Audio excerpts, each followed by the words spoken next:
Et ben du coup, bonsoir, enfin bonne fin d'après-midi, je sais pas comment dire, à toutes et à toutes. Merci d'être venus assister à cette table ronde. On va aborder un vaste sujet. Alors évidemment, on va en faire qu'effleurer la surface. Hein. Vous vous doutez bien qu'on va pas pouvoir aller au fond du sujet de tout ce qu'on peut dire de la question vaste de la parentalité dans la science-fiction en 1 heure de table ronde, tout en essayant aussi de garder un temps d'échange pour vous, échanger avec les auteurs et les autrices qui sont à cette table, parce que c'est quand même pas tous les jours qu'on a la chance d'avoir toutes ces personnes sous la main. Voilà, sachez aussi qu'on va prendre un peu de temps, on a le temps de développer. On va prendre aussi un peu de temps parce que Mike, qui a gentiment accepté de faire partie de la table ronde, aura Camille, qui est lui aussi auteur, Camille Le Boulanger, que vous lisez déjà peut-être, qui a gentiment accepté de traduire. Donc on va avoir aussi des échanges qui vont prendre leur temps du fait de la traduction. Mais c'est quand même très chouette parce que ça va nous permettre d'avoir aussi un point de vue un peu plus international sur cette question-là. Voilà. Je n'irai pas plus loin dans cette petite introduction, petit préambule, je dirais. On a appelé cette table ronde parentalité dans la science-fiction, faute de meilleur titre, parce qu'en fait, j'avais envie d'évoquer plein de choses, mais au-delà de juste parentalité, on va parler de legs, de filiation, d'héritage au sens large, de qu'est-ce que c'est que la transmission, comment ça se passe, etc. Donc, voilà, on va aborder plein de notions, plein de concepts et surtout, n'hésitez pas, on aura un temps d'échange à la fin pour justement, si vous avez envie d'aller plus loin sur certains sujets que j'apporte pas forcément avec les auteurs et les autrices à cette table, et ben justement, ce sera le moment de le faire. Autre chose que je voudrais dire avant de rentrer directement dans la phase de présentation de mes chers intervenants et intervenantes, c'est que, évidemment, le sujet de la parentalité, c'est un sujet qui est de l'ordre de l'intime et que moi, pour le coup, je vais me centrer sur des œuvres, mais qu'évidemment, si chacun et chacune a envie de raconter des choses et d'aller plus loin dans quelque chose de plus intime sur la parentalité, sa vision de la parentalité, ils et elles sont évidemment très libres de le faire, mais c'est pas moi qui vais vous inviter et vous poser des questions sur ce qui se passe dans votre vie intime, parce que je vais l'aborder sous le prisme des œuvres. Voilà, ça c'était un petit préambule pour mes invités EES. Voilà. Petit disclaimer. Donc, sentez-vous très libre de parler de ce que vous voulez. Sachez que moi, je n'irai pas pousser, vous forcer à parler de vos vies personnelles. Voilà. Pour ce qui est de moi-même, donc je me présente, je m'appelle Kat. J'ai avec Benjamin une chaîne qui parle de pop culture au sens large, qui s'appelle Bolche Geek. On fait des essais vidéo et on s'intéresse à la culture populaire et à ce que par ces œuvres-là, on peut dire de nous, du monde qui nous entoure. Voilà, c'est pour se présenter un petit peu, mais vous avez de la chance parce que c'est pas de nous qu'on va parler dans cette table ronde et c'est pas moi qui vais parler. Je vais commencer par ma gauche parce que ça ira plus vite. J'ai Mike Carré, que vous connaissez peut-être parce que c'est peut-être la personne à cette table qui a la plus longue liste de publications, la plus longue carrière littéraire, notamment dans le domaine du comics book, qui a énormément écrit, qui a aussi écrit un cycle post-apo, dont vous avez le premier livre qui se tient devant vous, auquel vous avez accès au Salon du Livre.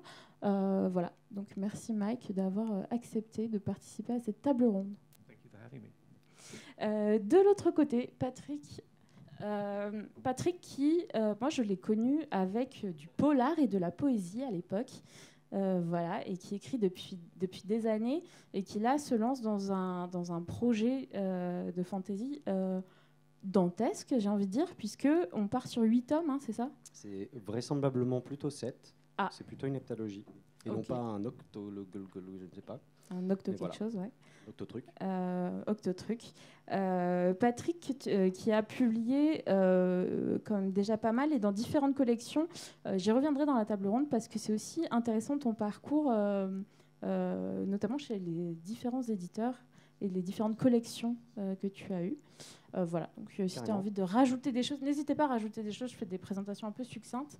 À côté de toi, on a Nadia Coste. Nadia qui est... Bonjour.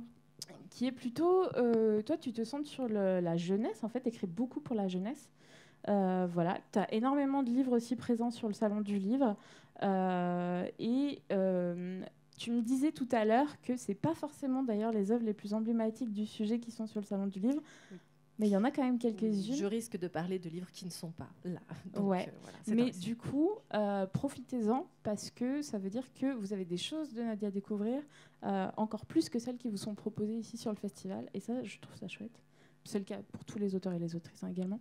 Et Wendy, que je retrouve, c'est mon petit coup de cœur. Je l'avais déjà invitée l'année dernière sur ma table ronde pour déjà parler de Viendra le temps du feu, notamment. Déjà, merci parce que tu étais sur un autre festival ce week-end. Tu présentais déjà beaucoup de choses. Donc, merci beaucoup d'avoir fait le déplacement jusqu'à nous. Toi, tu as une énorme aussi actu littéraire. Tu fais plein de trucs, tu lis plein de trucs. Si on suit un peu ton profil Instagram, on voit que tu n'arrêtes plus entre des lectures sur Viendra le temps du feu et puis ton dernier livre qui vient de sortir, dont j'oublie le nom évidemment. À la seconde, en territoire sexuel, ça finit. Ah oui, c'est une réédition. C'est une réédition, ouais. Et aussi, tu as participé sur un recueil de poésie, il me semble. On a fait avec le collectif RERQ, on a participé aux Lettres aux jeunes poétesses qui est sorti à l'Arche en septembre. Voilà, qui est une publication récente. Viendra le temps du feu, il est sur le salon littéraire. Tes autres livres, je crois, n'y sont pas, mais pareil, ça donne l'occasion d'aller chercher un peu ce que fait Wendy en librairie et d'échanger aussi avec tous ces auteurs et autrices à la fin de la table. J'aimerais commencer tout de suite par peut-être une première question qui serait la plus vaste. Quand on vous a demandé de participer à cette table ronde, qu'est-ce que ça vous a évoqué quand on vous a dit y a une nana qui vous propose de participer à une table ronde sur la parentalité dans la science-fiction? Je sais pas, lancez-vous. Moi, je t'ai dit non, mais j'ai mes gamins. C'est vrai. Je viens de les larguer au tram Rhône Express. Là, ils partent en vacances avec mon ex. J'étais là, non, ça va pas être possible parce que j'ai les gosses. Et bref, c'est très concret, hein, les enfants. Ouais, moi, la réaction numéro 1, ça a été: est-ce qu'on me demande cette table ronde parce que je suis mère de 3 enfants? Et puis la réaction numéro 2, c'est quand même lié essentiellement à la littérature jeunesse, où pour moi, il y a un cliché classique de la littérature jeunesse qui est de faire mourir les parents. Parce que c'est vachement plus facile d'avoir des orphelins. Parce que quand t'as pas des orphelins, pardon, hein, pour ceux qui ont des orphelins, mais déjà, je m'excuse. Mais en fait, moi, particulièrement en littérature jeunesse, je trouve que si on a des héros dont les parents leur demandent toutes les 5 minutes d'aller faire leurs devoirs ou d'aller brosser leurs dents, globalement, il n'y a pas d'histoire. Du coup, beaucoup d'auteurs font mourir les parents par facilité. Et de mon côté, j'aborde ça d'une autre façon, où la plupart du temps, c'est beaucoup plus intéressant pour moi que les parents soient pas morts, mais qu'ils soient vivants, et pas là, par exemple, ne serait-ce que... qu'est-ce que ce travail qui éloigne mes parents 8 heures par jour, loin de moi? Qu'est-ce qui est plus intéressant que passer du temps avec moi? Et voilà, peut-être l'absence des parents est expliquée d'une façon différente. Et c'est ça qui m'intéresse plus, c'est dans l'approche de la relation aux parents. Enfin, puis on en parlera sur d'autres de mes ouvrages, mais la relation père-fils notamment, ou mère-fille, en tout cas, est très très riche parce que voilà, on a tous des histoires autour de nous avec nos propres parents, pas forcément simples. Et c'est toujours intéressant de l'utiliser pour les personnages, à mon avis plus intéressant que de faire mourir les parents, sauf quand ça se justifie. Merci pour tes pincettes. Tu soignes mon ego, c'est très gentil. Moi, ce que je me suis demandé, c'était directement, mais j'ai pas d'enfant, pourquoi une demande voilà. Et puis ensuite, je me suis dit, ah oui, mais en fait, on va parler de livres. Là, du coup, oui, ok. Voilà, en gros, c'est ça que je me suis dit. Ouais, la petite anecdote, c'est que pour proposer à Patrick, je l'ai fait directement, là où pour d'autres auteurs et autrices où j'avais pas les contacts directs, c'est le festival qui s'en est chargé. Patrick a commencé par me répondre sur le plan personnel, et c'est moi qui lui ai dit, ouais, mais aussi Sif, et il m'a fait, ah ouais.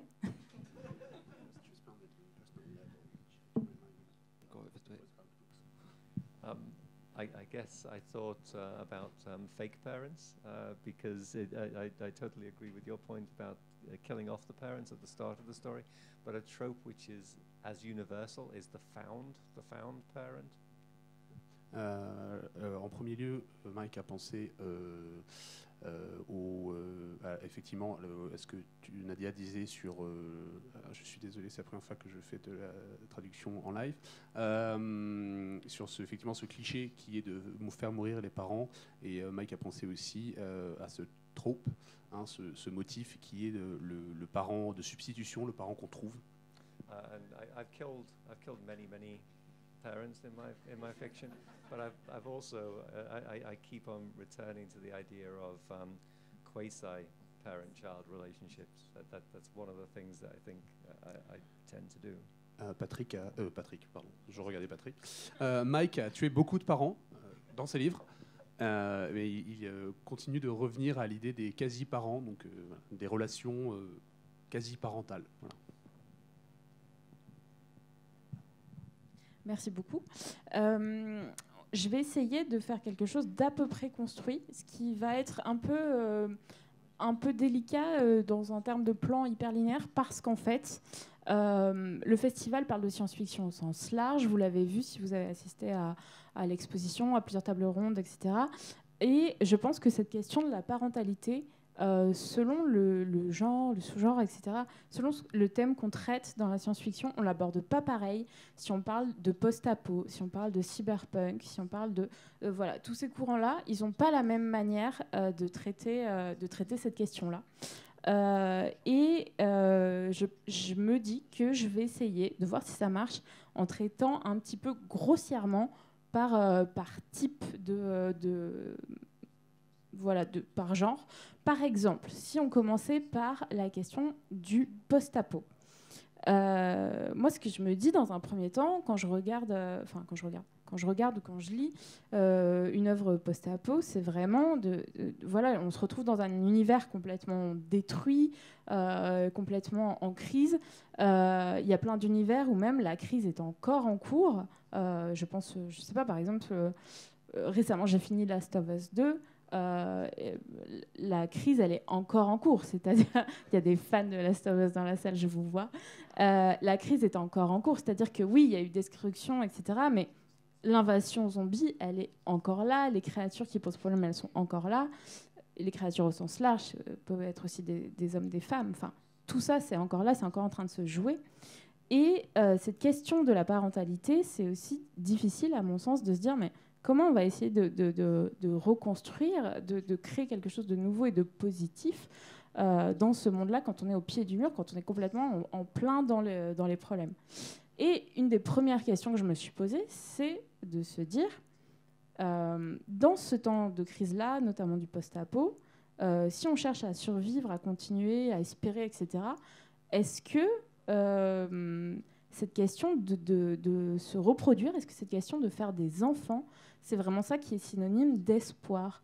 Est-ce que faire des enfants dans un univers en crise, c'est se donner une raison de continuer à vivre, de continuer à lutter, d'essayer de continuer à sauver ce qui reste des choses? Est-ce que quelqu'un se sent inspiré par cette question, qui est un peu vaste, hein? C'est une première ouverture. Moi, je peux te dire une phrase du personnage d'Ève, qui est la personne qui a choisi de faire un enfant dans mon livre. Elle dit « J'ai voulu un enfant parce qu'on avait été capable d'inventer un monde à notre mesure, parce qu'on vivait libre et avec l'inconscience de qui ne connaît pas la peur. » Voilà, en fait, elle voulait transmettre et elle voulait que cet enfant... c'est une société où tout le monde s'est réfugié et elle voulait que quelqu'un naisse là et grandisse là et que ce ne soit pas juste une terre d'exil. Ok. Tu voulais... ouais. Pour moi, de façon très personnelle, je suis quand même persuadée que si notre génération n'a pas réussi à sauver le monde, la suivante y arrivera peut-être. Donc, c'est quelque chose que je continue à avoir dans mes écrits. Il y a un livre qui est pour l'instant pas sorti et qui est en lecture chez un éditeur, croisez fort les doigts avec moi, qui est vraiment post-apo. Et pour le coup, on est sur une relation très forte parent-enfant, sur une mère et une fille qui sont séparées, qui vont essayer de se retrouver dans cet univers. Et pour moi, la famille... c'est quand même une valeur de base, c'est-à-dire que quand tout va mal autour de nous, on peut se recentrer un peu sur la famille et déjà essayer de survivre à cette échelle-là. Et puis après, la famille au sens large, la famille choisie, des amis, un village, des choses comme ça. Donc peut-être que en tout cas sur ma vision du monde, si on est dans un univers un peu survivaliste, on va être dans des noyaux à petite échelle et de façon très concrète, j'en sais rien, je ne sais pas comment sera la contraception dans quelques centaines d'années, mais peut-être que voilà, on fera quand même des enfants, qu'on le veuille ou non, ou en tout cas, voilà, on sera, que ce soit pour transmettre ou pour avoir ce noyau fort physique.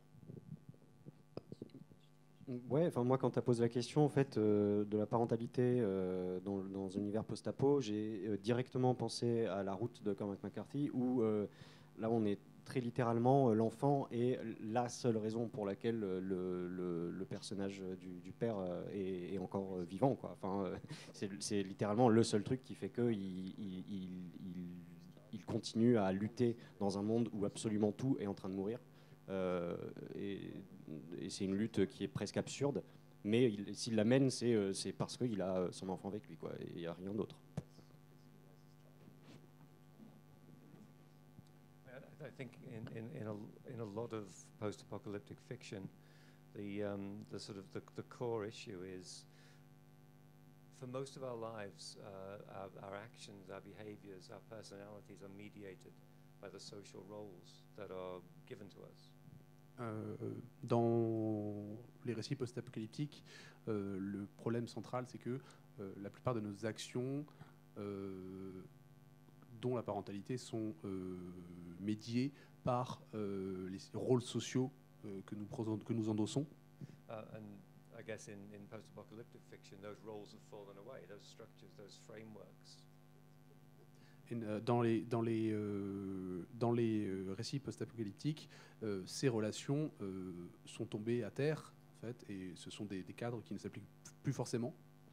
And so the question is, what do we become when those forms, when those frameworks, when those definitions are removed? What is our core kit and what is just add-ons?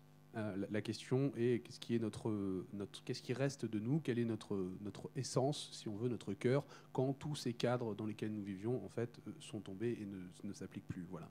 And often, as sont enlevés. As in The Road, the post-apocalyptic format is a wonderful place to explore those basic relationships and basic facts of humanity. Comme dans La Route, justement, le post-apocalyptique est une très bonne opportunité d'explorer les faits les plus basiques de notre condition humaine. There's a moment quite early on when the father says of the son, if he is not the word of God, God never spoke. Il y a un moment au début du roman dans lequel le père dit à son fils que s'il n'est pas une parole divine, alors Dieu n'a jamais parlé.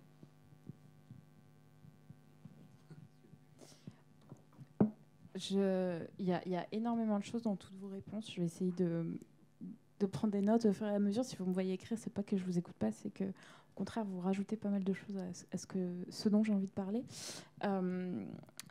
Sur la question encore une fois, pour rester dans le post-apocalyptique, j'ai l'impression que c'est aussi un des genres où la question de la parentalité et notamment de la maternité est abordée de manière très frontale et notamment souvent comme un problème, puisque souvent on est dans un monde qui est en crise ou qui manque de ressources ou qui sont compliqués, souvent peut-être éventuellement avec des épidémies, des choses comme ça. Et c'est un monde où la grossesse notamment, où la parentalité, le fait d'avoir ou d'être un nouveau-né est un risque absolu en fait. Et du coup, dans ce contexte-là, le choix ou le non-choix de faire un enfant est quelque chose de colossal.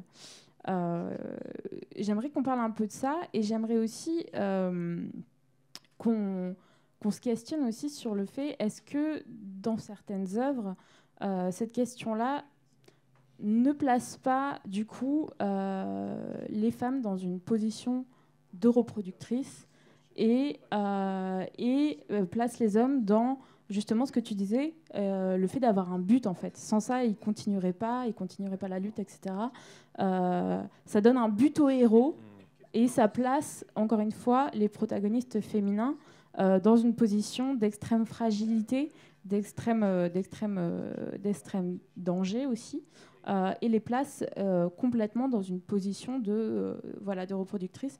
Encore une fois, si je prends les œuvres récentes dans Last of Us, on a notamment 2 personnages qui sont enceintes.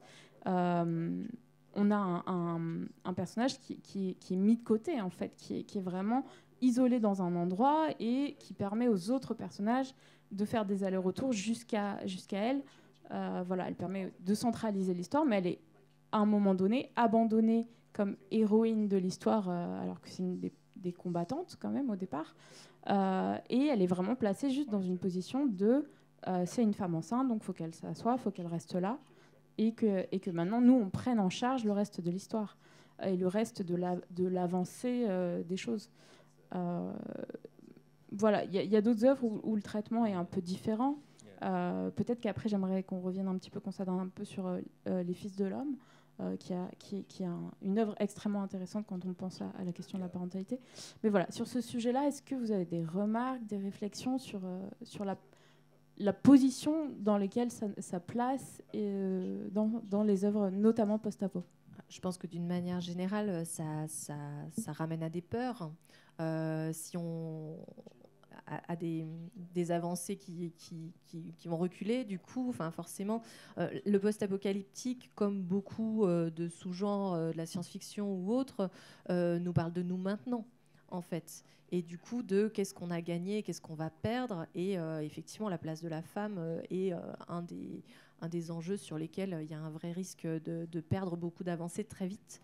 C'est-à-dire que c'est vraiment pas gagné et c'est vraiment pas stable pour toujours, quoi. Et du coup, je pense que mettre des héroïnes dans des situations de danger alors qu'elles sont enceintes nous ramène, nous, à des peurs très primales sur notre propre naissance, sur nos propres grossesses, sur notre idée de venir au monde et de continuer à faire en sorte que le genre humain se reproduise. Donc forcément, pour moi, c'est lié à des peurs, et c'est normal qu'on exorcise ces peurs en disant, voilà, qu'est-ce qui se passerait si on se mettait dans cette situation-là.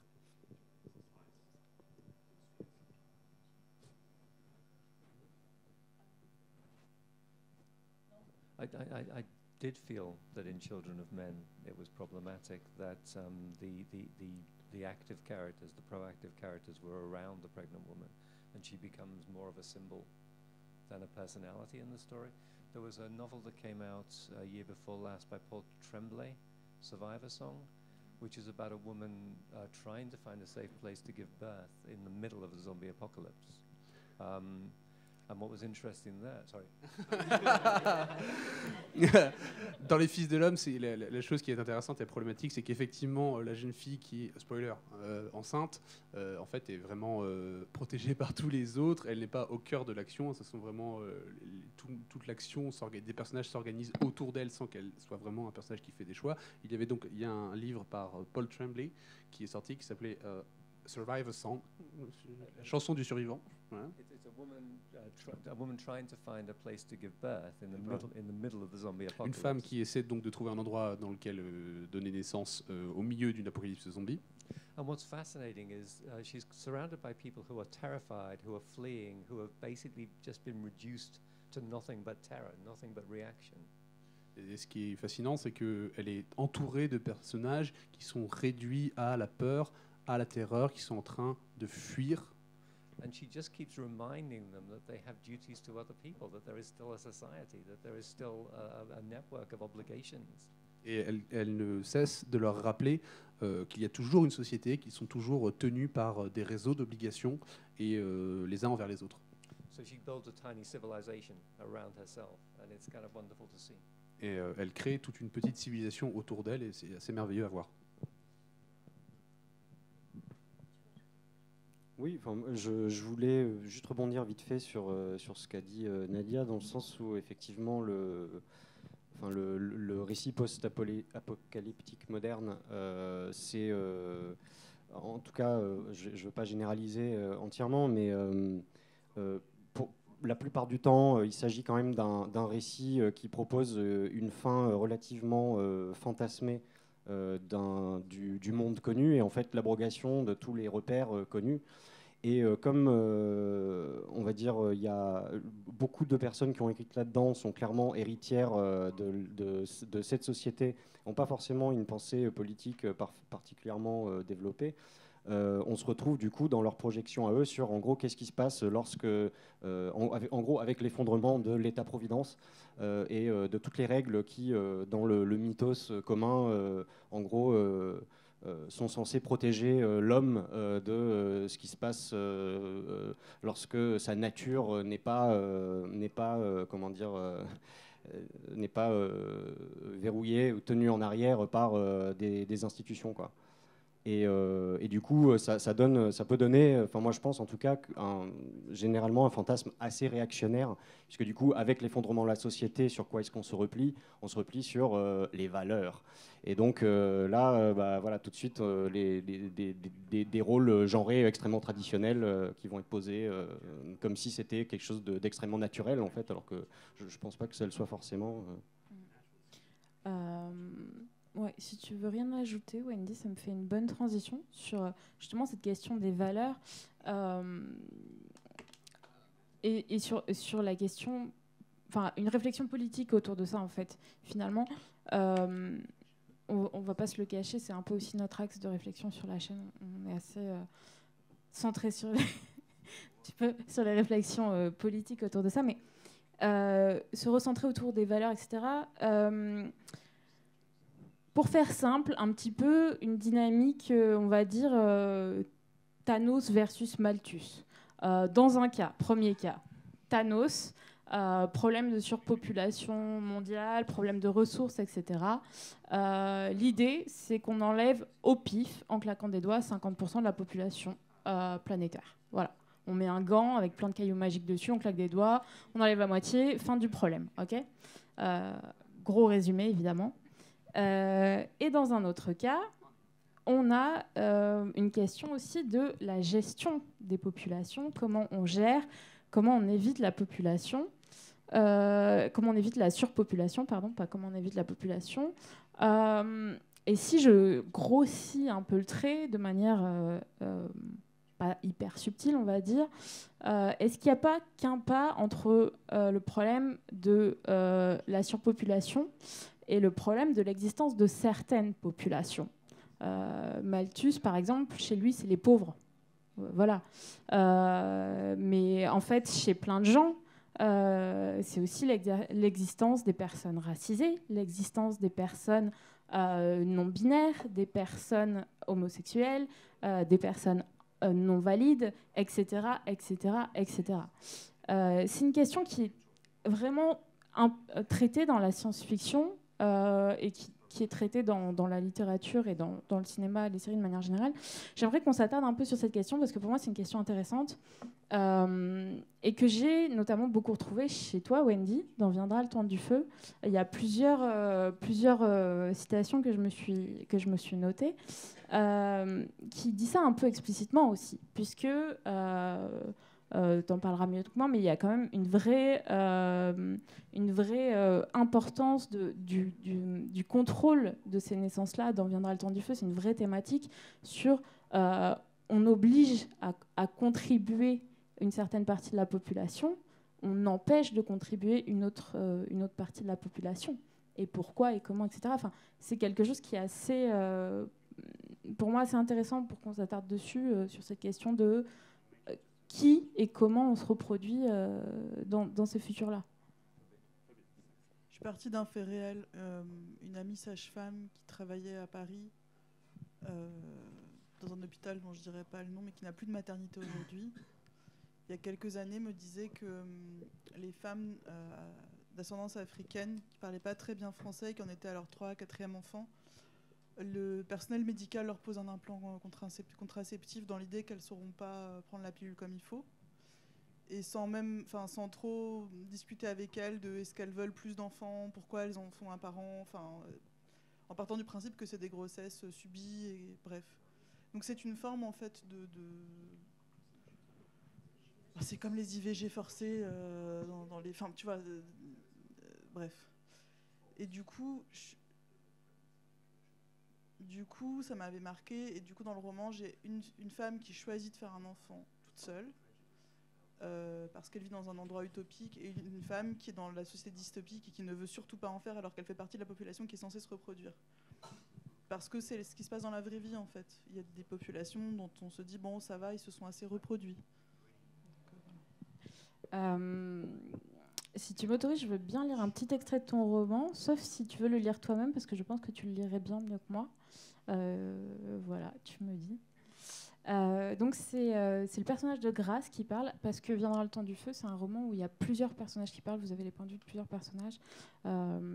Et donc elle dit, le problème de ces gens est qu'ils font des enfants. Et ceux qui n'en ont pas sont considérés comme des êtres immatures, des adultes pas finis, des échecs pitoyables qui n'ont pas su faire de leur vie quelque chose d'utile pour la société. Sauf les pauvres. Les pauvres dont les autres disent qu'ils se reproduisent trop. À l'hôpital où j'ai séjourné longtemps lors de mon arrivée, j'ai vu des infirmières poser des stérilés à des femmes comme moi. Voilà, je lis lentement aussi pour qu'il ait le temps de traduire. Donc c'est exactement ce que tu viens de décrire.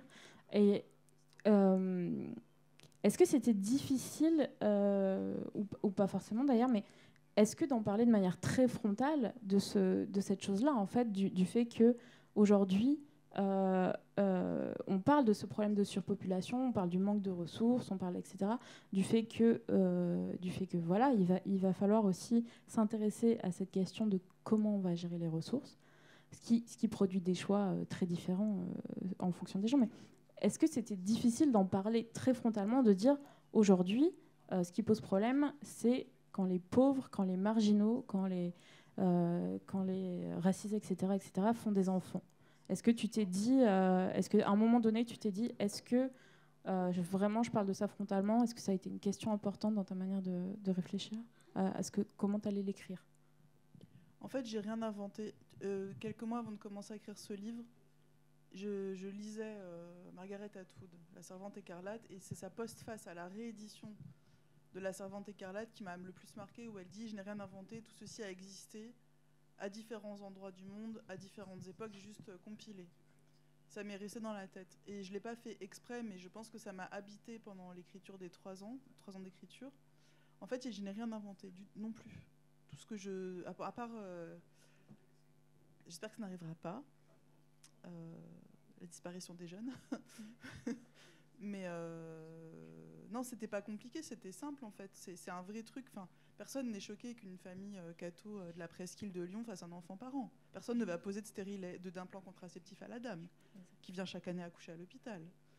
Et on les voit en Dalton à la tête d'or, il n'y a pas de problème avec ça. Enfin, tu vois. Et très bien, et c'est super. Enfin, tu vois. Mais non, du coup, c'est pas inventé du tout, c'est la vraie vie. Juste, tu te déplaces dans une autre société. Enfin, mais je parle de vrais trucs en fait. Ah oui, complètement. Le sens de ma question, c'était plus dire, pour toi, ça a été vraiment naturel de dire très frontalement, enfin, tu vois, tu n'y as pas forcément réfléchi à 2 fois, dire très frontalement, en fait, aujourd'hui, ce qui se passe, c'est qu'on empêche les pauvres de faire des enfants. Ça nous emmerde quand on est des riches et des bourgeois que les pauvres fassent des enfants. On trouve qu'il y en a trop, etc. On trouve qu'ils bouffent nos allocs. Voilà, ma question, c'était juste ça. Est-ce que vraiment tu t'es dit, bah ouais, en fait... En fait, c'est Grace qui dit ça, et Grace appartient au peuple de la nuit, qui est la population persécutée. Et du coup, quand elle dit ça, elle parle du point de vue d'une personne opprimée. Ça ne peut être dit que par une personne opprimée, en fait. Il n'y a aucun dominant il y a aucun dominant qui s'exprime dans le livre. C'est que des gens qui sont des résistants ou des personnes du peuple de la nuit. Voilà.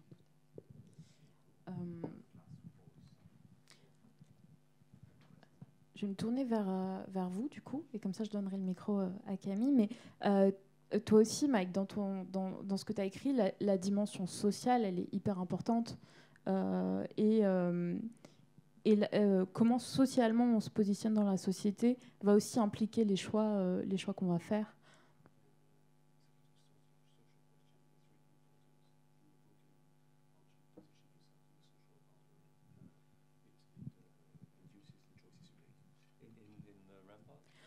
Also, but in all your what you've written.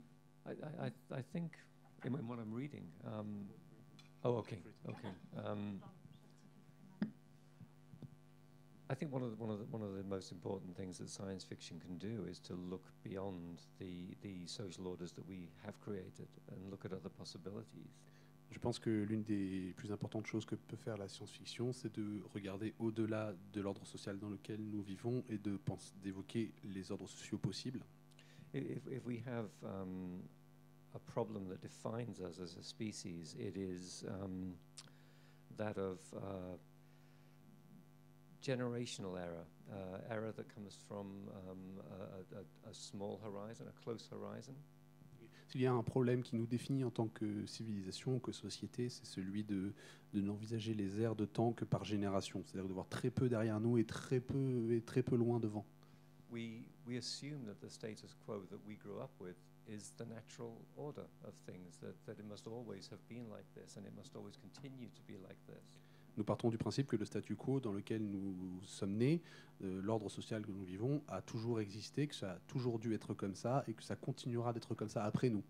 So the great myth of the post-war era in Europe is the Meliorist myth, the myth that societies continue to get better and more progressive, naturally. Et le mythe de la société européenne d'après-guerre, c'est que les choses vont continuer comme ça et ne peuvent que s'améliorer, et c'est aussi le mythe de la croissance.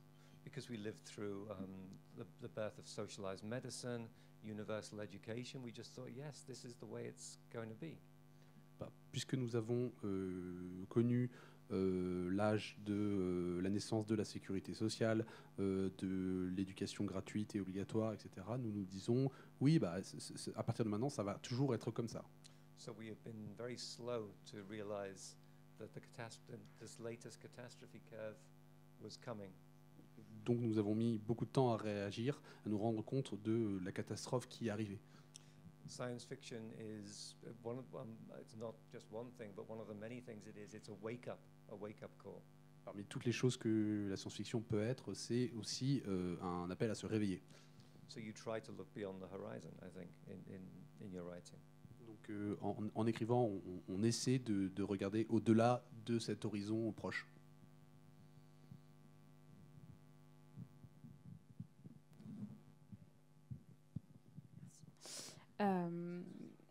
Je vais faire avancer un peu la discussion parce que je vois que l'heure tourne.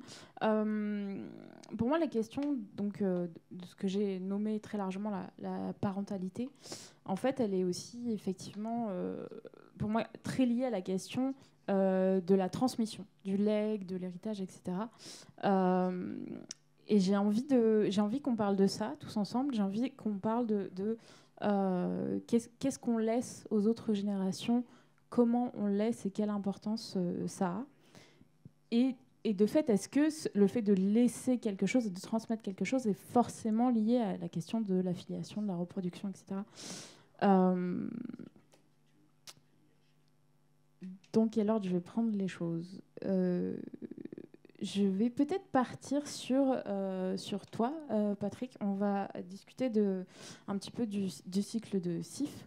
Justement parce que quand le cycle démarre, si on parle vraiment de la question de l'héritage au sens de ce qu'on reçoit par sa famille, au sens des valeurs, de plein de choses, quand ton héros commence l'aventure, il n'y a pas ça, puisque ton héros est orphelin. Oui, c'est un simple, un basique orphelin. Comment toi, pour ce qui est de la construction de ce personnage et au-delà de ça, de ce cycle, je vais pas en dire trop parce que je ne sais pas ce qui est de l'ordre du divulgachage ou pas. Donc, je te laisserai le faire toi-même. Comme ça, je ne prends pas la responsabilité. Voilà, félicitations. Mais comment tu as pensé cette question du legs et de la filiation qui est quand même intéressante dans le parcours de SIF? Pour moi, je vais répondre très classiquement. Là encore, pour moi, c'est une question qui est en fait fondamentalement politique. sur laquelle j'essaye de statuer comme je peux. Je vais du coup peut-être parler vaguement de mon expérience personnelle. Donc, moi, j'ai fait le choix de ne pas avoir d'enfant, mais ceci étant, j'ai contribué à en élever plusieurs. Donc, du coup, je pense que pour moi, la question, effectivement, quand tu parles d'héritage, évidemment, je suis pas dans un. Pour moi, je ne matérialise pas du tout ça sous un angle genre qu'est-ce qu'on transmet physiquement à la génération qui vient, mais plus qu'est-ce qu'on transmet. Enfin, comment est-ce qu'on les aide à devenir. Globalement. Et du coup, dans le cycle de Sid, en tout cas dans le premier tome, qui est clairement écrit comme un roman initiatique avec la plupart des codes des romans initiatiques, Sif, qui est du coup le personnage principal, et pas un héros, qui est un personnage. Enfin, le personnage et le narrateur transitent par plusieurs figures qui vont le construire, en fait. Et pour moi, ça, du coup, je disais tout à l'heure que c'est politique, ça rejoint en fait la façon très matérialiste que moi j'ai de concevoir à la fois mon univers et à la fois ma propre pensée politique, qui est de dire que en fait, nous sommes le fruit de nos trajectoires. Et pour moi, c'était très important de mettre en scène un personnage qui était le fruit d'une trajectoire lisible, avec des apports lisibles, clairs, liés notamment à des collectifs. Un collectif en tout cas en particulier dans le premier tome. Et ça, à mon sens, c'est une façon assez claire de statuer sur qu'est-ce que c'est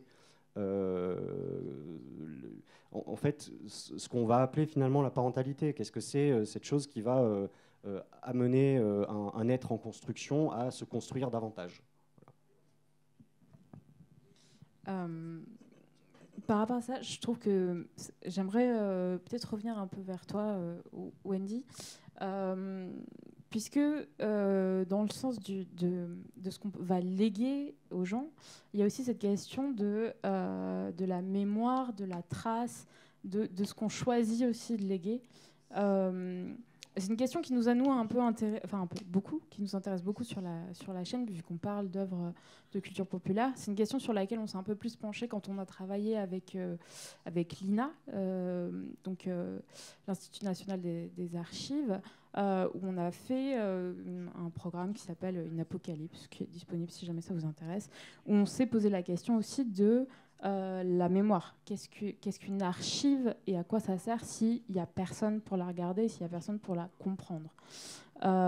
C'est quelque chose qui m'a un peu aussi interpellée dans ce que toi tu écris, Wendy, puisque la question de la trace, de ce qu'on passe, et notamment via la question du livre, est extrêmement importante et extrêmement intéressante, et notamment aussi du langage, puisqu'il y a des mots morts, des mots disparus, etc.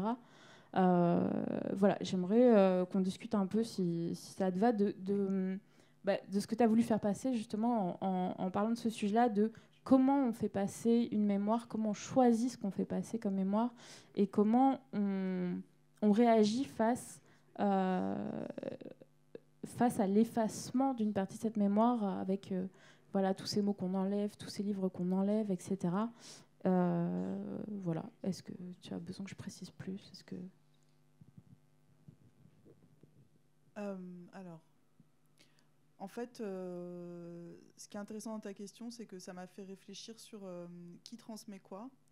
Et j'ai une mère et sa fille dans le livre, sauf que la mère ne transmet rien, parce qu'elle a perdu toute sa communauté, qui a été décimée, et elle est incapable de transmettre à sa fille parce qu'elle se dit « je suis la dernière ».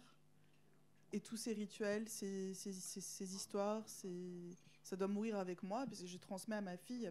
Et en fait, il n'y aura personne d'autre comme elle. Elle se dit, je ne peux pas lui léguer une mémoire qui va l'isoler encore plus, parce qu'elle se sent extrêmement seule avec cette mémoire dont elle est dépositaire, et elle se dit, je ne vais donc pas le transmettre à ma fille, elle va grandir comme les autres. Et finalement, c'est un autre personnage, Grace, qui va transmettre à la fille et qui va lui dire pourquoi elle s'appelle comme elle s'appelle. Parce que l'enfant porte le prénom d'une femme qui est morte et qui était la fondatrice de cette communauté. Donc, du coup, c'est cette idée que parfois, ce qui nous est transmis n'est pas transmis par les parents, ça nous est transmis par la bande. et que notre histoire, notre héritage nous est parfois révélé par d'autres gens que nos parents. Voilà. Et notamment un prénom à travers... Raphaël, il écrit à sa mère. C'est un jeune homme qui écrit à sa mère pour lui dire « Je vais partir, je ne veux pas vivre dans ce monde-là ». Et c'est lui qui amène le feu. Et tout le roman, il écrit une lettre à sa mère pour lui dire pourquoi il part. Et il lui dit « Toi, tu as connu les mots de langue morte. Toi, tu as connu cette époque où on pouvait faire ceci, où on pouvait acheter des livres. » Et en fait, en dessous, il y a le reproche de « Tu nous as pas transmis ». Parce que lui, il découvre aussi tout ça autrement, par les résistants. Donc c'est une histoire de non-transmission de mère à fils et de mère à fille, où les pères ont déserté, mais où la transmission se fait autrement par les résistants, par la famille choisie en fait. Ce qui est aussi intéressant, parce que c'est un choix que tu fais dans cette œuvre-là. C'est une question qui se pose largement, en fait, la question de la transmission. Est-ce qu'on doit transmettre? Qu'est-ce qu'on transmet? Et il y a des choix qui sont radicalement différents. Si on oppose, par exemple... si on prend une Rose au paradis, par exemple, il y a vraiment l'ordinateur qui est censé donner toute la connaissance, etc., aux enfants qui sont nés dans l'espèce de bunker. À l'inverse, par exemple, si je prends Horizon Zero Dawn, qui est un jeu vidéo, j'essaye de mélanger plein de types d'œuvres, il y a vraiment cette décision de politique de la terre brûlée, c'est-à-dire on a échoué, on s'est planté, le monde est arrivé à une catastrophe, c'est notre faute. On choisit au départ, après, voilà, vous ferez le jeu, vous verrez comment ça se passe, ou pas d'ailleurs, on choisit de ne rien laisser pour que celles et ceux qui vont repartir, si jamais l'humanité repart, ils repartent à zéro, qu'ils ne soient pas influencés par tout ce qu'on a fait, et notamment par nos conneries, en fait.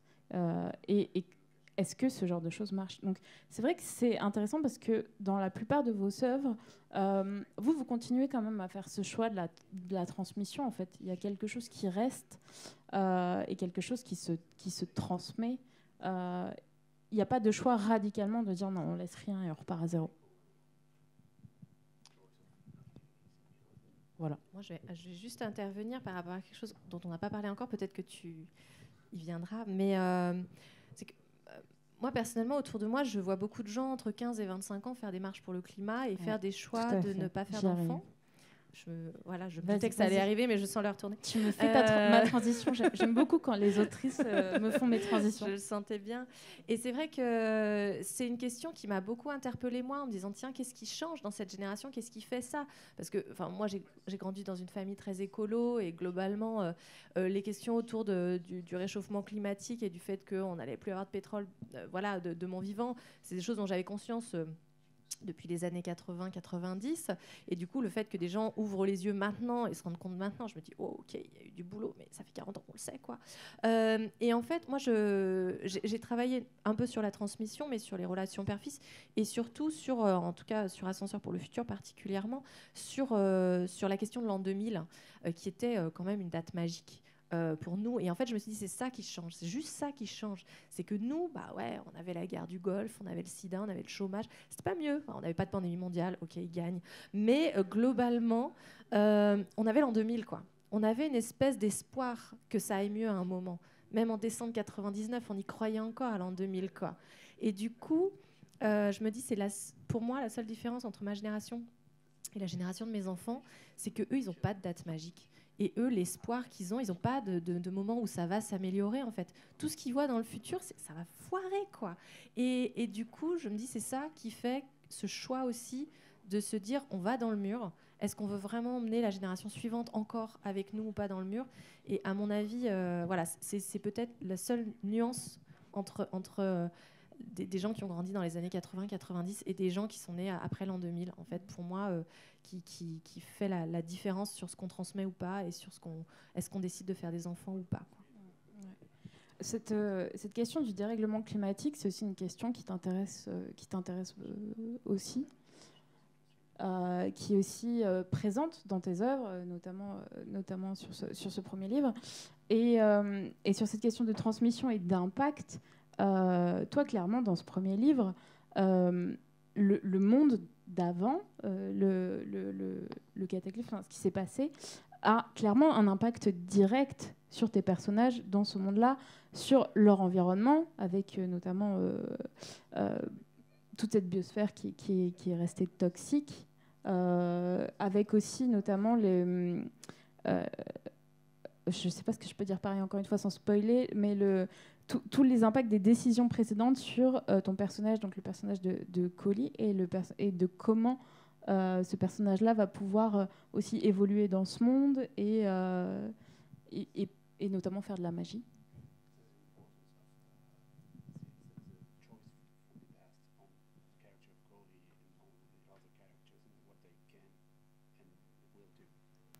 Yeah. Well, Colley's world is it's 300 years on from our world, and Le monde de Collie est dans 300 ans.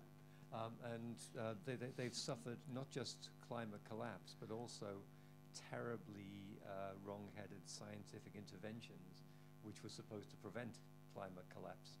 Et ils n'ont pas seulement subi l'effondrement climatique, mais aussi un interventionnisme scientifique très malheureux qui était censé prévenir ce changement climatique et qui a eu des résultats contraires. So they seeded the clouds with silver nitrates to reflect sunlight, and now they have poisonous rain. They have metal compounds coming down in the rain. Donc il y a du nitrate d'argent dans le ciel pour réfléchir la lumière du soleil, et puis il y a des produits, des traces de métaux qui tombent dans la pluie. And they put algal blooms in the ocean to absorb carbon, so now they have like clogged up rivers. Il y a des cultures d'algues dans les océans pour capturer le carbone, et donc du coup ça bouche les rivières et les fleuves. And crucially, they created trees which would grow quickly in depleted soil, but the trees have become feral. They've become savage.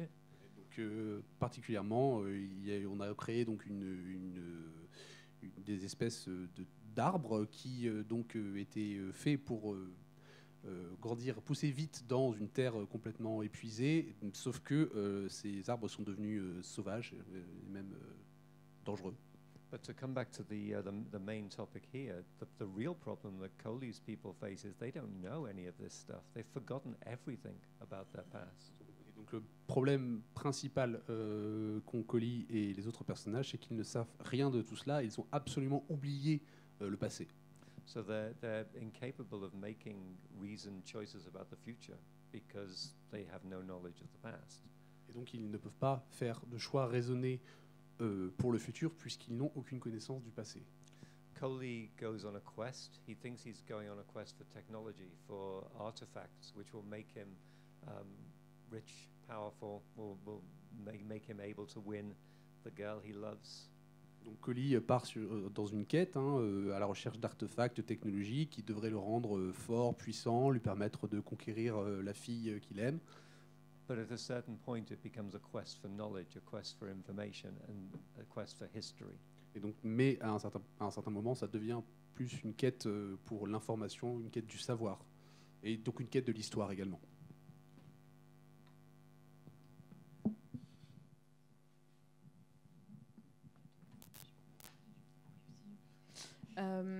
Sur cette question-là, ce qui est intéressant, c'est que tu pars vraiment du principe que l'absence de connaissance du passé les empêche de prendre les bonnes décisions.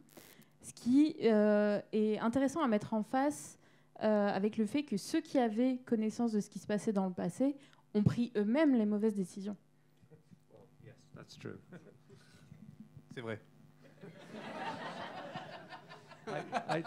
I read a really interesting book about 10 years ago, which was called On the Origin of Stories. It was a Darwinist book about stories. Donc il y a 10 ans, j'ai lu un livre très intéressant à propos qui s'appelle L'origine des histoires, et c'était un livre darwiniste sur les histoires. It was arguing that we have stories for the same reason that young animals have play. If you watch kittens play at chasing and hunting and killing. Et donc l'idée du livre était que nous avons des histoires pour la même raison que les jeunes animaux ont le jeu. Par exemple, si on regarde des chatons, ils jouent à chasser et tuer. So as with kittens, stories take us into situations that we haven't yet met, situations that we will need to meet later in our lives. Et donc, comme les chatons, les histoires nous mettent dans des situations que nous n'avons pas encore rencontrées, mais dont nous avons besoin d'avoir une préconnaissance pour lorsque nous les rencontrerons. So the argument is of the book was that stories are an adaptive evolution, adaptive mutation for humankind. Et donc l'argument du livre était que les histoires sont une mutation avantageuse, une évolution darwiniste finalement, qui nous permet de survivre, qui a permis à l'espèce humaine de survivre. Which is kind of ridiculous. Obviously, stories are not just one thing, stories are a million things, but I think it's interesting that is potentially one of the things that they do. Donc c'est un peu ridicule puisque les histoires ne sont pas une seule chose, les histoires sont de nombreuses choses, mais c'est intéressant de penser que ça peut être un des rôles des histoires. Merci, Mike. On va parler un petit peu de cyberpunk. Voilà. Parce que cette question-là, elle est intéressante aussi à aborder dans des univers où en fait l'humain est augmenté, où on va vers un clivage aussi qui est beaucoup plus fort entre les différentes catégories de population. Pourquoi ? Parce que l'augmentation au sens implant, etc., des personnes se fait aussi parce qu'on peut se le payer. Et dans un monde avec toutes ces manipulations génétiques où tu peux quasiment tout choisir, tu peux choisir tes implants, tu peux choisir à quoi tu ressembles, et éventuellement dans certaines œuvres, tu peux choisir tes enfants, tu peux les faire grandir dans un magnifique... un genre de lampe à lave dans ton salon, c'est super. Là, la parentalité devient un produit de consommation comme un autre. Avoir un enfant, c'est avoir un objet comme un autre. Où il y a des œuvres qui font des choix différents, en tout cas qui abordent cette question-là. Et c'est intéressant de réfléchir aussi à ce que la technologie peut changer dans cette manière de penser la filiation et la transmission. J'aimerais qu'on parle un peu, peut-être tu l'avais deviné, de l'effet ricochet. Absolument. Voilà, puisque dans l'effet ricochet, tu abordes la question du clonage. Et ce qui est intéressant, c'est vraiment ce questionnement sur ce que tu transmets, comment tu le transmets. Est-ce que ce que tu transmets, c'est aussi que de la génétique ? Ou est-ce que tu transmets aussi justement d'autres choses, en fait ? Oui, en fait, l'effet ricochet, c'est un roman que je n'ai pas sur le salon, qui est né, en fait, lié à des études récentes autour du clonage qui m'ont fascinée, qui montraient qu'en fait, les clones se ressemblent moins que des jumeaux. Et ça, on n'a pas cette idée-là, parce qu'on a une espèce de fantasme d'être la photocopie de ses parents, voilà. Et quand, il y a un truc vrai, qui n'est pas dans mon histoire, c'est des Américains super riches qui ont voulu faire cloner leur chat. Le chat était roux avec des rayures magnifiques, ils l'ont fait cloner. Le bébé chat, il est né gris et blanc. Parce que c'est pas comme ça que ça marche, le clonage. Donc, en fait, et puis en plus, si on est, je veux dire, tant qu'il n'y a pas d'utérus artificiel et de croissance accélérée, globalement, on reste des bébés qui naissent donc avec un rôle dans la famille, une place dans la famille différente. Les grossesses sont différentes. Au final, on se ressemble comme des frères et sœurs. Voilà, c'est le cas de mes héroïnes. J'ai trois sœurs. Elles sont toutes les trois les clones de leur maman. Jusque-là, tout va bien. Sauf qu'elles vont se rendre compte qu'il y a peut-être eu un petit défaut dans l'ADN ou un problème au moment du clonage, parce que le corps va reproduire des blessures qu'a eu la maman. Et ça, bon, bien sûr, le corps n'a pas cette mémoire-là, mais donc ça implique aussi dans cette histoire-là tout ce qui est de l'ordre du traumatisme d'une génération précédente qui va se reproduire sur une génération suivante, en fait. Ça, c'est quand même des grands mystères encore à résoudre, et qui fait que finalement... Globalement, sur le clonage, il y a un truc qui m'énerve, c'est l'espèce d'idée d'avoir des armées de clones. Parce que globalement, si vous voulez une armée de clones, il vous faut un paquet de pognon et un paquet de nanas que vous allez inséminer pour attendre 9 mois que une armée de bébés naissent. Et ensuite, il faudra les nourrir, il faudra éventuellement les conditionner pour que peut-être éventuellement, dans quelques années, vous ayez une armée de clones. Donc globalement, on n'y est pas. Mais voilà, donc c'était plus intéressant pour moi de me dire, si génétiquement l'ADN est identique, si mon ADN était le même que celui de ma mère... peut-être que si j'étais née dans les années 50, j'aurais adoré les Beatles et mis des mini-jupes pieds de poule. Mais avec le même ADN, je suis née à la fin des années 70, début des années 80. Donc j'ai grandi avec les boys bands et vu le début d'Internet. Et si mes propres enfants ont le même ADN que moi, ben, ça ne les empêche pas d'être nés au début des années 2000, à avoir vu les smartphones et du streaming. Et pour eux, c'est normal. Et ce n'est pas tant la génétique, ce n'est pas tant l'ADN que la génération, à mon avis, dans laquelle on est. Et la place dans la famille, ça c'est un de mes gros cheval de bataille aussi sur voilà, finalement la place de la famille dans la famille détermine plus de choses que la génétique, selon moi. Mais en tout cas, il y a énormément de choses à faire de ce côté-là et de se dire, ouais, la génétique, d'accord, mais effectivement, on n'est pas qu'une somme de chromosomes. Attends, je te passe le micro derrière, mais aussi toute cette question justement de la mémoire émotionnelle, la mémoire traumatique qui est aussi quand même centrale. Oui, alors ça c'est né d'anecdotes réelles. Moi j'ai 3 enfants, j'ai 2 filles et un garçon au milieu.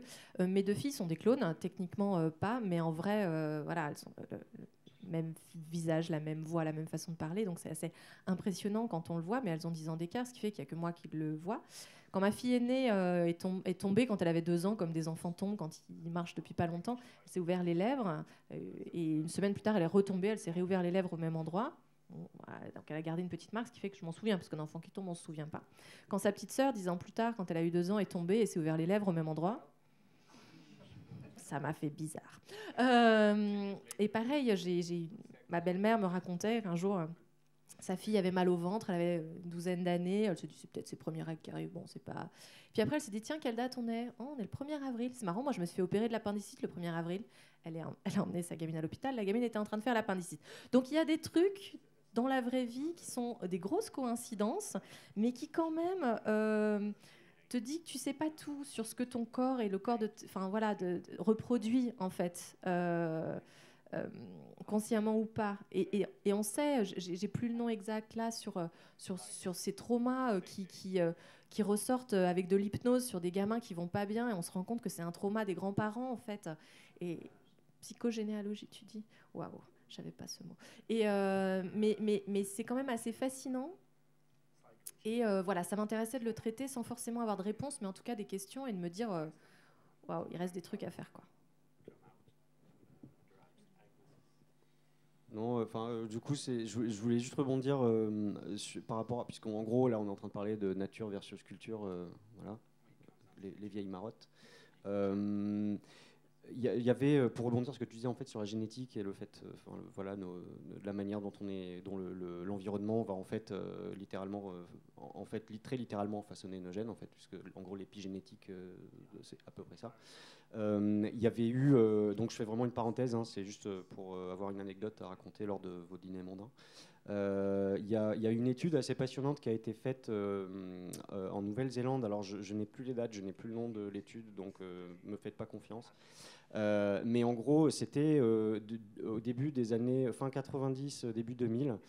C'est une étude qui a été menée sur, il me semble, une quinzaine d'années sur un assez large échantillonnage de personnes. Il me semble qu'il y a plus de 1000 personnes qui avaient participé à cette étude. Et en fait, c'était au moment où on était à fond sur la génétique, ça y est, on va déchiffrer voilà, l'humanité, ça va être trop bien. Et en gros, on avait, vraisemblablement isolé le gène de la colère. Et genre, on avait, et c'était un truc, voilà, a priori vérifié, assez sérieux, quoi, et à tel point qu'on a mené cette étude. Et en fait, on s'est aperçu que les gens qui étaient détenteurs de ce gène de la colère, après donc 15 ans d'observation, il s'est avéré que, en gros, en fait, on va dire, dans un environnement normal. Ces personnes-là, en fait, elles avaient une incidence de genre donc de condamnation, par exemple pour violence, ou en gros des comportements violents vraisemblablement moins présents que chez la plupart la moyenne nationale, mais qu'en revanche, ces personnes qui étaient détentrices de ce gène-là, lorsqu'elles grandissaient dans des foyers abusifs, avait tendance à être au-dessus même des personnes qui grandissaient, des personnes qui n'étaient pas détentrices de ce gène et qui grandissaient dans des foyers qui n'étaient pas abusifs. Non, abusifs, pardon. C'est de l'or en barre pour des auteurs de science-fiction, quand même, ça. Est-ce que tu as envie de nous partager quelques idées, pensées, réflexions sur le lien cyberpunk, humain augmenté et parentalité? No. Merci. But I was listening with great interest to what Patrick was saying, because I think the greatest insight in biology in the last 20 years is that nature and nurture are not separate things. L'idée la plus importante dans la génétique de ces 20 dernières années, c'est que la nature et la culture, finalement, ne sont pas des choses séparées. So obviously, the environment around a pregnant woman can affect the child in the womb, but can also affect that child's child. Donc évidemment, l'environnement d'une femme enceinte peut affecter non seulement l'enfant qui est dans son ventre, mais également l'enfant de cet enfant. And also, genes are expressed in a social context, and their meaning changes according to the social context. Et donc les gènes s'expriment dans un contexte social, et même ils changent selon un contexte social. So it's become ridiculous to say that there is a gene for X or a gene for Y, because there is a complex interaction between the child's environment and the genes that are the child's genetic. Donc c'est complètement ridicule de dire qu'il y a un gène pour ceci ou un gène pour cela, puisque en fait les gènes sont affectés par le comportement d'un enfant, par exemple, est affecté par son environnement et bien plus que par ses gènes, ou en tout cas en interrelation. But I can't think of anything sensible to say about cyberpunk. Sorry. Je n'ai rien d'intéressant à dire à propos du cyberpunk. Moi, je peux vous redonner une anecdote pour vos dîners mondains. Mais en fait, il y a eu une autre étude assez passionnante sur un phénomène qui a eu lieu dans les Pays-Bas. Toute la génération d'enfants en fait, qui étaient nés, qui avaient été conçus et donc qui étaient allés au terme de leur développement intra-utérin durant la période de l'occupation des Pays-Bas par l'Allemagne nazie. Et à une époque en fait où du coup on a imposé des rationnements absolument drastiques à la population. Cette population-là derrière, donc les gens qui sont nés à ce moment-là, on s'est aperçu qu'il y avait une incidence de cas de crise cardiaque et de maladies liées à des métabolismes d'accumulation des graisses qui étaient complètement ahurissant par rapport à la moyenne. Et en fait, c'est vraiment du fait du contexte dans lequel ces embryons avaient grandi, ils avaient été entraînés à littéralement aspirer la moindre parcelle de tous les nutriments qui passaient. Et en fait, en tant qu'adultes, puisque voilà, la prospérité économique est revenue et qu'ils ont pu manger à leur faim, tout l'espèce de régime d'après-guerre où c'était la viande à tous les repas parce que la viande c'était en fait ça les a littéralement tués quoi. Ces gens avaient une espérance de vie de 20-30 ans inférieure à la plupart des gens quoi. Voilà. Ce qui me permet de rebondir sur la culpabilité des mères pendant les grossesses, parce que typiquement voilà, ce genre d'anecdote fait que du moment où vous faites pipi sur un test de grossesse qui se retrouve positif, le moindre truc vous fait culpabiliser sur quoi que vous fassiez va influencer mon gamin. Et est-ce que si je pense à ça, peut-être que ça va avoir une incidence. Et est-ce que donc je milite personnellement pour que la culpabilité compte dans les points de karma ou je sais pas quoi. Mais en tout cas que voilà. Je suis très d'accord avec toi. Ouais, deux petites réflexions générales. On va passer aux questions de la salle, comme ça vous allez avoir du temps pour échanger avec les invités. Mais oui, effectivement, je suis d'accord avec toi.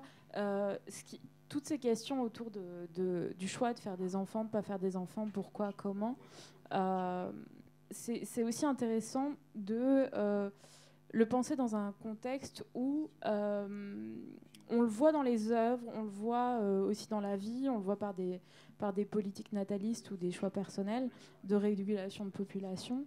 On est à un moment où de plus en plus de personnes font le choix de ne pas avoir d'enfants, notamment des hommes qui ont recours à des techniques comme la vasectomie, etc., On est dans un moment où les gens commencent à vraiment se poser la question, est-ce que c'est peut-on, doit-on encore faire des enfants dans le monde tel qu'il est. Pour autant, l'injonction à la maternité est très loin d'avoir disparu. La pression que subissent encore les gens pour avoir des enfants est à 99,9% les femmes ou personnes qui s'identifient comme telles. C'est très loin d'avoir disparu. Donc on est quand même dans un truc qui nous coupe le cerveau en deux. Je te vois revenir, Quentin. Sache qu'on m'a dit que j'avais jusqu'à 30-45 parce que j'avais rien derrière et que j'avais une personne anglophone à la table. Donc voilà. Je tiens ça de Jal et Mathilde. Donc voilà. Pardon, petite parenthèse. De quoi? J'aurais pas de... Exactement, je vous aiderai pour ranger la salle. Avec plaisir. Alors, je voulais juste rebondir sur ce que tu étais en train de dire, parce qu'il y a deux notions qui, pour moi, n'ont pas été abordées. C'est aussi, d'une part, les perturbateurs endocriniens. Je l'ai noté, et puis je me suis dit que j'allais laisser, que ça allait venir dans les questions. Qui fait que, globalement, qu'on le veuille ou non, il y a quand même une grosse baisse de natalité, et qui le sera de toute façon. Et puis, donc, en corollaire, la PMA, la procréation médicalement assistée, qui quand même devient une espèce pas de norme, mais en tout cas, je veux dire, on connaît tous autour de nous quelqu'un qui a fait une FIV ou qui a fait, qui a eu des démarches parce que un désir d'enfant et parce que techniquement ça marche pas. Et autour de nous des gens pour qui il faut 2-3 ans pour que ça marche. Et ça, je pense que tu disais surpopulation, tout ce qu'on veut dans des zones plutôt riches de l'Europe ou autre, on voit quand même cette baisse de natalité et cette difficulté pour les gens qui veulent des enfants à en avoir. Donc il y a à la fois la question de est-ce qu'on en veut ou pas, tout à fait, et à la fois quand on en veut, est-ce qu'on peut en faire ou pas physiquement. Tout à fait. Et c'est vrai qu'on a tendance à lier la question de l'écologie, la question des ressources, etc., au nombre d'humains sur la planète. Je vais laisser ça ouvert parce que je veux vraiment qu'on ait le temps pour faire les questions de la salle, mais est-ce que reporter tout sur une question de surpopulation et donc mise en place de politiques de gestion de ces populations, c'est pas aussi un moyen de juste repousser en permanence la question d'un vrai changement social et sociétal et de mettre en place des vrais changements, je sais pas, par exemple de type fin du capitalisme.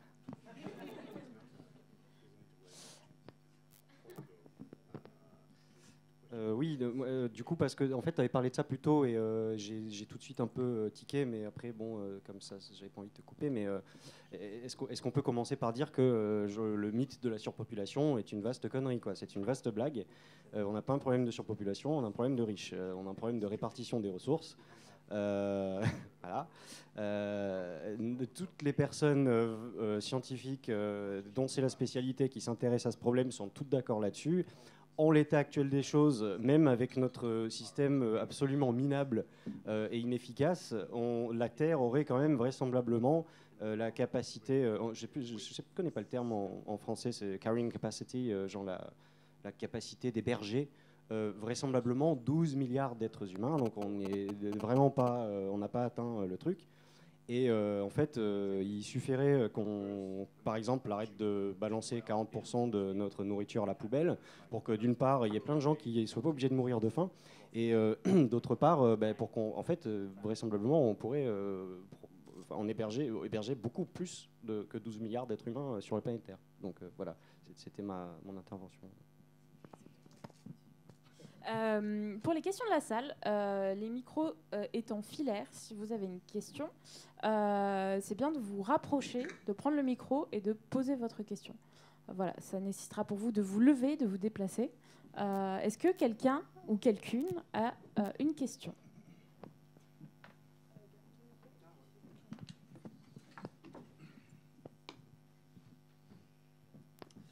Bonjour, merci beaucoup pour tout ce que c'est vachement bizarre de me retrouver comme ça. Bon, bref. Non, faites pas ça. Non, pour revenir à la parentalité et on parlait du capitalisme. Dans le milieu du cyberpunk, du coup, on va dire, tout est mis en place par un process industriel, y compris la natalité. Or, j'ai l'impression que dans très peu d'œuvres cyberpunk, les bébés existent. Et du coup, l'histoire des armées de bébés de clones et ça, je me dis que le cyberpunk est un peu une machine à manger des humains pour les transformer en process industriel. Je trouve ça étrange que les bébés n'existent pas. Et du coup, je ne sais pas si vous aviez des idées de si on peut les trouver quelque part. Alors, moi, je ne fais pas de cyberpunk particulièrement, mais ma première réflexion face à cette question, c'est globalement les éditeurs, dès qu'on met des enfants, ça devient de la littérature jeunesse. Alors du coup, ils n'en mettent pas. Ouais. Je connais peu d'œuvres avec des bébés, effectivement.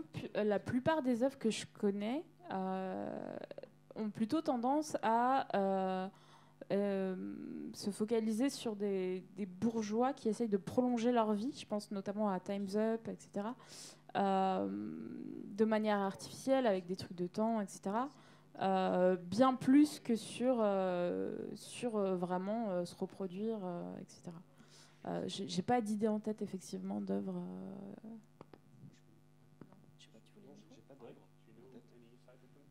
Mais ouais, je veux bien dire un truc encore. J'arrive pas à dire des trucs. En fait, je pense que, comme par hasard, c'est aussi une question politique, tout ça, quoi. Moi, j'ai l'impression que, quand même, en tout cas traditionnellement, le cyberpunk, c'est quand même un genre qui est une sorte de pornographie pour anarchistes de droite, quoi. En gros, l'espèce de, tu vois, et du coup, là-dedans, comme en fait, c'est une espèce de ce qui est mis en valeur, c'est qu'en gros, c'est la jungle, tu vois. C'est le darwinisme social, et du coup là-dedans tu vas mettre en scène des personnages qui sont adaptés pour faire face à ça. Si tu colles des enfants là-dedans, ça devient tendu. Tout de suite ton utopie capitaliste ressemble elle commence à être nettement moins désirable à mon avis. There is The Fifth Head of Cerberus by Gene Wolfe. It's not cyberpunk because it was before cyberpunk was invented, but it shares some of the themes, and the child narrator in that book is a fifth-generation clone. His father is himself, his grandfather is himself, his great-grandfather is himself, and there is also a robot floating around called Mr. Million, who is a digital version of himself, and it's dans un livre de, je n'ai pas retenu le nom de l'auteur, Jim Wolfe, The Fifth Head of Cerberus, le Cerbère à 5 têtes. Il y a donc l'idée, l'enfant qui est le narrateur du livre est lui-même un clone de son père, qui était lui-même un clone de son grand-père, de son arrière-grand-père et de son aïeul. Et il y a aussi un robot qui se balade dans l'histoire qui s'appelle Monsieur Million et qui est une copie numérique de la même personne. It's sort of a fable about the futility of that kind of genetic engineering. Et c'est surtout une fable sur la futilité de ce projet d'ingénierie génétique. Juste, si je peux rebondir, si vous avez vu la série Fondation, condoléances. Mais par contre, il y a une chouette idée, c'est que en fait, l'empereur de l'Empire galactique, c'est donc un empereur qui a décidé que ce serait lui l'empereur pour toute éternité. Et donc du coup, il y a en permanence 3 empereurs à 3 âges de la vie qui sont like Dawn, Day and Dusk. Donc l'aube, le jour et le crépuscule. Et donc du coup, c'est toujours les mêmes 3 acteurs, même si le temps passe. In the Foundation TV show, with the 3 emperors that are clones of the same emperor at different ages. Quelqu'un a une autre question? Non? Oui, viens. N'ayez pas peur. Du coup, juste peut-être pour revenir sur la question de la surpopulation qui serait potentiellement un problème, juste pour prendre le problème dans le sens inverse, une potentielle sous-population dû au fait que peut-être il y a de moins en moins de personnes qui veulent faire des enfants ou quoi, ce serait pas forcément un problème non plus parce que c'est pas, enfin, comme disait Monsieur Carré tout à l'heure, c'est pas parce qu'on est en pleine explosion de population que c'est le modèle à suivre et que c'est l'amélioration. C'était pas ma question, c'était juste une remarque. Du coup, ma question, c'était plutôt sur ce qu'on disait au tout début, sur le fait qu'avoir un enfant, ça pouvait donner un but au personnage. Ça peut aussi être un burden, un fardeau. Et au contraire, il ferait des actions et prendrait des décisions qu'il n'aurait pas forcément pris s'il n'avait pas eu d'enfant. Et du coup, c'est un peu, oui, il choisit ce qu'il veut transmettre, mais c'est pas forcément son choix. Enfin, ses choix sont modifiés par la présence de l'enfant. Voilà. Est-ce que quelqu'un veut rebondir là-dessus? La présence de l'enfant modifie les choix. Peut-être, je pense, en tout cas, moi, ça me vient chez toi, ouais, ça grésille un peu. La présence de l'enfant dont viendra le temps du feu, elle modifie quand même pas mal de choses dans les choix que va faire le personnage de Ève, il me semble. Notamment sur quitter ou non la sororité, comment l'élever, etc. Et puis elle dit, je n'avais pas prévu qu'en mettant un enfant au monde, je signais un pacte avec le reste de l'humanité. En fait, elle se rend compte qu'elle est obligée de rester en vie parce qu'elle a mis un enfant au monde et qu'elle est la seule responsable de l'enfant. Et ça c'est un truc... quand je dis que j'ai rien inventé, c'est aussi un truc auquel j'avais pas assez réfléchi quand j'ai fait des gosses. Tu te dis, en fait... bon, je suis pas la seule responsable, hein, mais tu te dis, ok, il faut que je fasse attention à moi maintenant. Et je n'ai pas le droit qu'il m'arrive quelque chose. Et du coup, oui, ça fait que des fois, tu prends des décisions qui sont pas les meilleures pour toi, parce que tu aimerais être plus libre et que tu aimerais pouvoir te mettre en danger, mais tu le fais pas. Et pour moi, pas même pour toi, mais pas même aussi des fois pour l'ensemble de l'humanité. Tu as hoché la tête quand j'ai parlé de Last of Us. Je pense que chacun pense ce qu'il veut de la décision de Joël, si vous avez fait les jeux, notamment le 1. C'est quand même une décision qui n'a pas un impact que pour lui. Est-ce que je vais me permettre de spoiler, sinon ça va être cryptique pour la moitié de la salle. À la fin courant du jeu 1, numéro 1, The Last of Us 1, Joël, qui est donc le personnage, un des personnages principaux, avec une petite fille qui s'appelle Ellie, il découvre que Ellie est immunisée contre les zombies et que son sang pourrait créer un antidote qui permettrait à l'humanité de se soigner, de ne plus être vulnérable aux zombies. Il l'accompagne jusqu'aux gens qui vont être capables de synthétiser son sang, etc., et de faire le vaccin. Sauf qu'à ce moment-là, il découvre que pour faire ça, Ellie doit mourir. L'opération a 90%, je crois, de chances de tuer Ellie. Joël prend Ellie, tue les gens qui pouvaient faire cette opération et s'en va avec Ellie en ne lui demandant pas à Ellie le choix, ce qu'elle aurait fait, puisqu'elle est sédatée à ce moment-là, et fait le choix pour l'ensemble de l'humanité qui reste de ne pas avoir accès au sérum qui aurait pu les soigner. Donc les choix sont pas individuels forcément. Et il lui ment. Hein ? Quand elle se réveille, il lui ment. Et il lui ment, tout à fait, il lui ment. Il lui dit non, ça n'a pas marché. Est-ce que quelqu'un veut réagir d'autre pendant que j'ai un peu monopolisé la réponse ? Je tiens à dire que cette table ronde sur la parentalité en science-fiction est presque terminée et qu'on n'a même pas évoqué « Je suis ton père ». Je trouve quand même ça assez hallucinant. Voilà, c'est ma réflexion. C'est pas faux. Tac. Est-ce que quelqu'un d'autre a une question ? On va encore en prendre une ou deux. Ouais, non ? Oui ? N'hésitez pas. Ouais. Regarde, il y a Wendy qui te tend gentiment son micro. Ouais, ok. C'est juste parce que tu as choisi pour les thèmes du débat, mais il y avait énormément de choses à traiter. Le post-apocalyptique et le cyberpunk, donc qui sont des genres qui contraignent quand même pas mal notre vision du monde et qui ont des tendances relativement réactionnaires dans notre façon de penser et projeter les valeurs. Et moi, ce qui m'embêtait beaucoup, c'était quand on pensait au contenu de parentalité, particulièrement dans le post-apocalyptique, alors, il y a eu des tendances à remettre en question le contenu de ce qu'est être parent, mais la parentalité a évolué dans le temps, a une histoire, et n'a pas toujours été la même chose. Et je pense, moi, à 2 romans de science-fiction des années 70 qui remettent en question la parentalité. Donc je pense à Woman on the Edge of Time, donc qui a dû être traduit sous le nom Une femme au bord du monde de Marge Piassi. Et je pense à Motherlines de Suzy McKee-Charnas, où dans ces deux romans, donc qui sont des romans qui viennent des mouvements féministes des années 70, il y a une transformation soit par chimie, soit par technologie du mode de reproduction. Et donc où une enfant est élevé non plus par une femme, mais par plusieurs femmes, puisque de toute façon, ça compte plus beaucoup, par des femmes et des hommes, enfin même par d'autres personnes, d'autres sexualités, ou d'autres genres plutôt.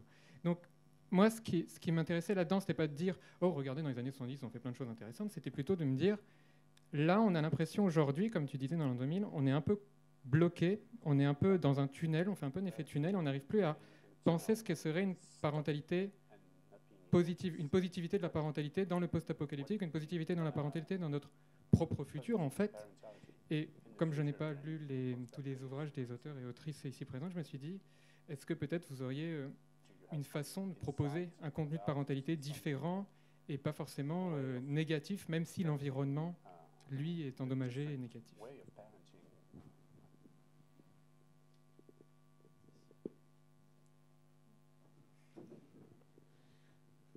Non, après, moi, ça m'évoque pas tant un livre qu'un film. Je ne sais pas pourquoi, par association d'idées, j'ai pensé à Logan. Prums. Parce que vraiment, on a cette notion, comme disait tout à l'heure Mike, sur la parentalité choisie et le fait finalement de la transmission et de s'occuper d'un enfant voilà, dans un monde qui va mal et d'être dans quelque chose de positif finalement. Donc voilà, sur l'idée. I found myself thinking of the character of Jim Holden in The Expanse. Ça lui évoque le caractère de Jim Holden dans The Expanse.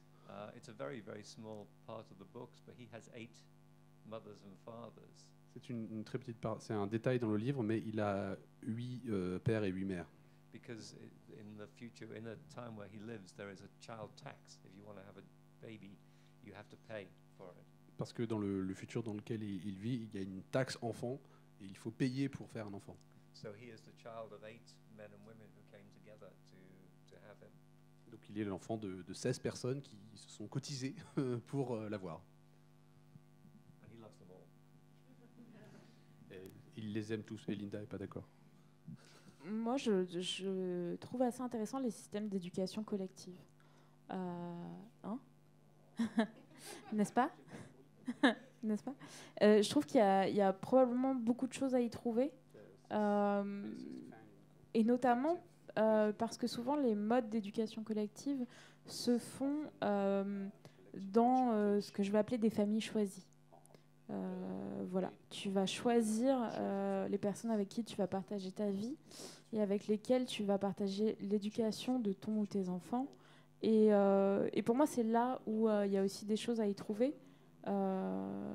Déjà parce que j'estime aussi à titre personnel que l'éducation n'incombe pas purement et seulement à la personne qui a 1000 enfants au monde. Voilà. Ou pas la personne d'ailleurs dans d'autres types de science-fiction. D'autant que ce rapport-là à l'enfant, qui en fait est très moderne et très occidental, il est fondamentalement lié à une conception très économique en fait de qu'est-ce que c'est un enfant.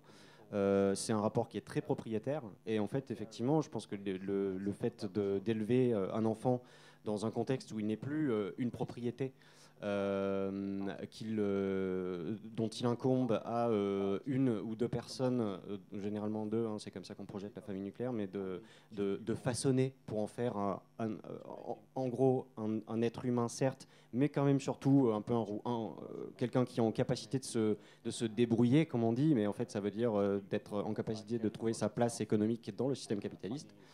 Il me semble que l'éducation collective peut effectivement, je te rejoins là-dessus, être une solution pour essayer de déverrouiller un peu ça, en tout cas peut-être dans la manière dont l'enfant se conceptualise lui-même son rapport au monde. Voilà. S'il y a une dernière question, on va prendre une dernière question. eh ben, viens vite nous voir. Et ensuite, sachez que les auteurs et les autrices, vous pouvez probablement discuter avec elles et eux à la sortie, dans le respect des feuilles de route de chacun. Ne ratez pas vos trains. Je ne me porte pas responsable de ce qui arrivera. Du coup, je ne sais pas si c'est vraiment super intéressant au niveau des éducations collectives, mais il y a déjà ce genre de principe dans les enfants ressortissants de l'ASE, au final. Parce que c'est des gosses qui... les services sociaux.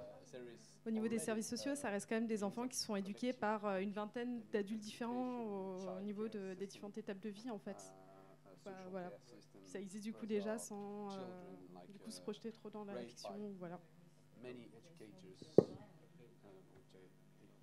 Sauf qu'ils sont renvoyés en permanence au fait qu'ils n'ont pas de parents ou des parents défaillants ou des parents dangereux et que c'est pas considéré comme des vraies familles et que le système dysfonctionne à mort. Enfin, j'ai 2 amis qui bossent en MEX, maison d'enfants à caractère social, et c'est l'enfant. Le système dysfonctionne à mort. Donc si c'était pensé comme tu le dis, si c'était pensé comme une collectivité qui élève des gosses, je pense que les moyens seraient différents. Le vécu serait différent pour les élevants et pour les gens qui sont élevés par eux. Si je peux me permettre, le système ne dysfonctionne pas, le système est détruit volontairement. C'est-à-dire que les MEX, il y a de moins en moins de places d'hébergement, il y a de moins en moins d'éducateurs qui sont donc du coup extrêmement mal payés en plus. Voilà. Et donc on en arrive à un système où l'ASE du coup propose des placements à domicile. C'est-à-dire que ce sont des enfants qui sont souvent frappés ou abusés, etc., et qui sont placés à domicile, c'est-à-dire qu'ils restent chez eux, mais de temps en temps, il y a un éducateur qui passe 1 fois par semaine ou 2 voilà, pour les voir. Donc effectivement, capitalisme, service public, tout ça. Voilà, n'est-ce pas? On attend tous les résultats des élections. Ça va être super. Si on avait eu plus de temps, j'aurais adoré parler d'un tas de choses. J'aurais adoré parler notamment avec Nadia de comment on parle à la jeunesse dans la littérature jeunesse de cette question-là, à une jeunesse qui est de plus en plus questionnée par ça. C'était dans le petit descriptif que j'avais écrit pour la table ronde. Voilà, les études, 40% des jeunes qui hésitent à faire des enfants, etc., machin, qui se posent des questions. Si on avait eu plus de temps, j'aurais adoré poser 1001 questions, mais on n'a pas plus de temps. Je vous invite à profiter de la présence de ces auteurs et autrices autant que vous pouvez. Discuter avec elles et eux. Non, dans la limite de leur espace intime, personnel et de leur bulle. Voilà, geste barrière, tout ça. Non, mais discuter avec elles et eux, parce que c'est toujours intéressant de discuter avec des auteurs et des autrices dont on a lu ou pas les œuvres, qui ont des avis ou pas sur des questions. On va remercier chaleureusement le Festival des Inters, parce que c'est toujours une énorme opportunité de parler de plein de sujets, avec plein d'invités, donc merci beaucoup à elles et eux. Et puis voilà, il y a encore le Salon du Livre qui est encore un peu ouvert, vous pouvez acheter les bouquins, vous pouvez faire dédicacer, vous pouvez... voilà, je te laisse le mot de la fin. Je fais juste une petite pub au passage, parce que j'ai créé une chaîne YouTube où des auteurs et des autrices pitchent leur roman en 1 ou 2 minutes, qui s'appelle De quoi ça parle. Donc abonnez-vous sur YouTube, il y a Patrick, il y a moi, il y a plein de gens. Voilà, vous allez retrouver plein de choses, donc n'hésitez pas à vous abonner. Abonnez-vous, mettez la cloche.